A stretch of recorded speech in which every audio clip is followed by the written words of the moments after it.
Olá, estudantes do sexto ano. Neste vídeo vamos falar sobre acentuação das paroxítonas. Acompanhe junto comigo.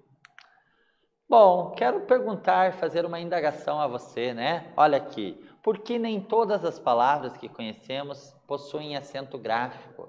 Por que será, né? Seria simples por um lado ou complexo por outro, né? Tem pessoas que, por exemplo, esquecem de acentuar palavras que possuem acento. E tem pessoas que colocam ali acento em palavras que não deveriam possuir acento gráfico. Então é uma coisa meio complexa, né? Com certeza. Mas essa habilidade de acentuar, de escrever, né? Nós vamos adquirindo com o tempo, né? Quanto mais escrevemos, quanto mais vamos entendendo o funcionamento da língua, nós conseguimos, né, ter essa habilidade de saber se é acentuado ou não por memorização, né? Por escrever, né? Por entender algumas regras, algumas palavrinhas semelhantes que a gente vai buscar lá na nossa memória, que fazem com que a gente entenda que deve acentuar determinadas palavras e outras não, certo? Agora, vamos ler então um cartaz, né, para entendermos melhor sobre a acentuação. Vamos lá? Né? Primeiro, vamos acompanhar aqui, ó, como se chama quando duas vogais, né, elas estão em sequência dentro da palavra, tá? Mas elas são pronunciadas em sílabas diferentes. Quando eu faço lá a separação de sílabas, como será que nós chamamos isso? Você lembra? Né? Dentro do que você estudou, provavelmente você estudou isso lá no ensino fundamental, né? No terceiro, talvez no quarto ano, essa questão, né? Você lembra quando isso acontece, como que nós chamamos? Vamos ver juntos, então, descobrindo? Olha lá. Quando duas vogais, então, estão em sequência em uma mesma palavra, mas são pronunciadas em sílabas diferentes, vamos chamar, então, de hiato. Olha que interessante, né? Hiato, ocorreu um hiato. Olha o exemplo lá, temos a palavra saída, né? Então, olha lá, sa-i-da. O A e o I aparecem juntos na escrita da palavra, são duas vogais, uma ao lado da outra, mas que no momento da separação silábica, nós vamos precisar separá-las, essas duas vogais, né? Sendo o I a vogal que receberá o acento gráfico, certo? Vamos seguir então.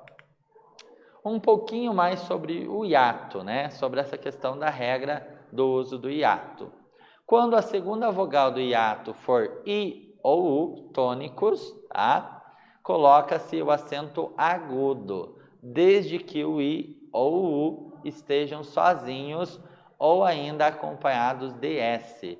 Olha lá o exemplo. Então, temos duas palavrinhas como exemplo. A palavrinha saúde, tá? Então, olha lá. Sa-u-de.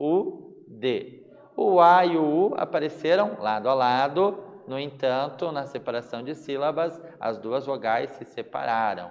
E eu tenho ali o U também, né? Como regra. E o mesmo ocorreu em raízes. Ra, I, Z. Separei a vogal A da vogal I, sendo a vogal I a vogal acentuada graficamente, tá bom? Vamos refletir um pouquinho, né? Observe que as palavras abaixo mostradas no quadro são paroxítonas e apresentam hiato. Algumas delas devem ser acentuadas e outras não. Por que será que isso acontece, né? Então, olha lá, algumas palavrinhas. Bainha, egoísta, saúva, saúde, rainha, Paraíba e moinho, né? O que eu tenho de diferente nessas palavras que faz com que algumas sejam acentuadas e outras não, né? Observem lá as palavras acentuadas e as não acentuadas, né? Então, bainha, rainha e moinhos não são acentuadas. Por que será? Eu acho que elas têm N e H. Será que alguma coisa está relacionada à presença do N e do H? Vamos ver? Né? Sempre que a vogal I vier antes do N e do H, que são dígrafos, lembra disso? Não deve ser acentuada. Então, a regra me diz que eu não devo acentuar, né? Quando eu tiver a vogal I antes de N e de H, certo? Por isso, então, rainha, moinho não receberam acento, tá? Para finalizar, então, essa questão, né? O que é sílaba tônica mesmo? quando nós pronunciamos, né, aquela sílaba com maior intensidade sonora. Olha exemplo, aula. Qual a sílaba mais forte? Au. Remota. Qual a sílaba mais forte? Mo. Agora, a pergunta, precisa ter acento, né, sempre para ser chamado de sílaba tônica? Não, né? Às vezes vai ter acento gráfico, às vezes não vão ter acento gráfico. Mas a sílaba tônica está presente em todas as palavras. Toda palavra tem uma sílaba que é a sílaba mais forte, perfeito? Então, nesse vídeo falamos sobre acentuação de paroxítonas. Espero que vocês tenham gostado. Até breve.